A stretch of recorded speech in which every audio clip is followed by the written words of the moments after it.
Michel Field, pour les journalistes qui regardaient les manifestations d'hier, il semblait qu'au-delà de l'affaire des sursis et le contenu du service militaire, et peut-être même le principe du service militaire était en cause. Est-ce que c'est votre impression? Est-ce que c'est votre sentiment? Quelle est votre position sur cette question? Qu'il y ait d'autres problèmes que celui du sursis, je pense que nous en débattrons tout à l'heure dans la troisième partie de l'émission. Bon. Ce que je voudrais juste noter, 2 points importants. D'une part, monsieur le ministre, c'est que vous dites assez, halte aux excitations, halte aux manifestations dans la rue, etc. Rentrez calmement chez vous, nous réexaminerons le projet. Mais la seule chose que je voudrais vous dire, monsieur le ministre, c'est que si vous réexaminerez ce projet, c'est parce que nous sommes descendus dans la rue, parce que les lycées se sont mis en grève. Sinon, vous ne l'auriez pas revu. Donc ça prouve au moins une chose, c'est que nous avons eu au moins raison de nous battre. Attendez, je n'ai pas terminé. Je voudrais aussi noter le second point. Qui me semble le plus important, le mépris avec lequel vous tenez aujourd'hui la jeunesse.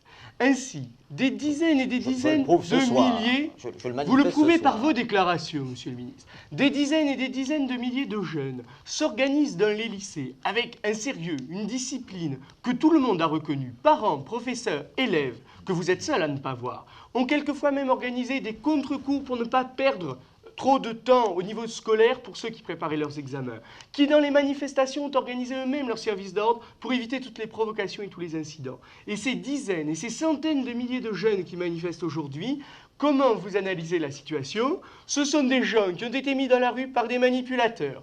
Quels sont ces manipulateurs? Des manipulateurs gauchistes, évidemment. D'où viennent-ils? Comme tous les manipulateurs gauchistes, ils viennent de l'extérieur. On ne sait plus où l'extérieur. À ce niveau-là, ça rappelle une phrase de Goethe dans Faust, le dedans, c'est le dehors. Tout le monde vient toujours de l'extérieur dans les déclarations gouvernementales. Mais ce n'est pas vrai. Les lycéens sont dans les lycées aujourd'hui. Ils tiennent des assemblées générales. Ils s'organisent en comité de grève démocratiquement élus. Ils décident des formes de leur action. Et ça, les manipulateurs, les organisations, les leaders que vous essayez vainement de mettre sur le devant de la scène, tout ça, c'est du vent. Ça n'existe pas. Ce sont les lycéens eux-mêmes qui prennent leur lutte en main.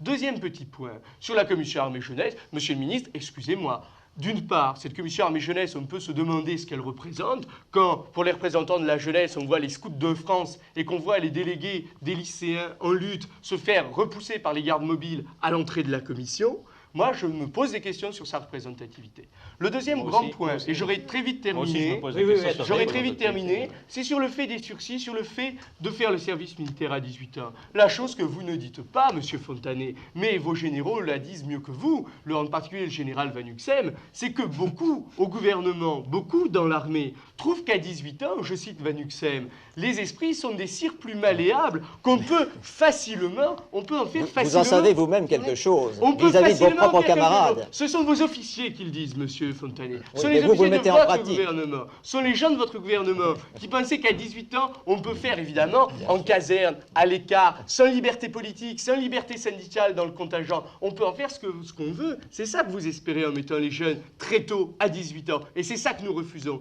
Car, et je terminerai là-dessus, un slogan qui a été repris, ce qui a fait l'unité de la jeunesse, et pas seulement les lycéens qui se battaient pour des privilèges. Vous savez que ce n'est pas ça. Vous savez que les jeunes des CET sont en lutte aujourd'hui avec nous. Vous savez que les jeunes ouvriers nous ont rejoints hier. C'est qu'ils dénoncent ces manœuvres qui tentent à une chose, c'est à embrigader la jeunesse. C'est ce que veut votre gouvernement, c'est ce que la jeunesse aujourd'hui refuse. Un simple petit mot sur les manipulations. Dans le Nouvel Observateur de cette semaine, vous êtes interviewé et vous dites ceci. Le mouvement n'est manipulé par personne.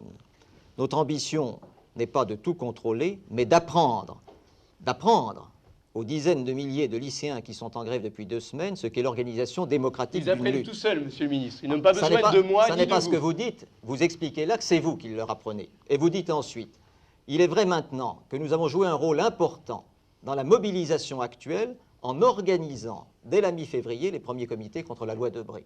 Alors voyez-vous, vous vous contredisez vous-même par vos propres écrits. Tout seuls, vous le savez.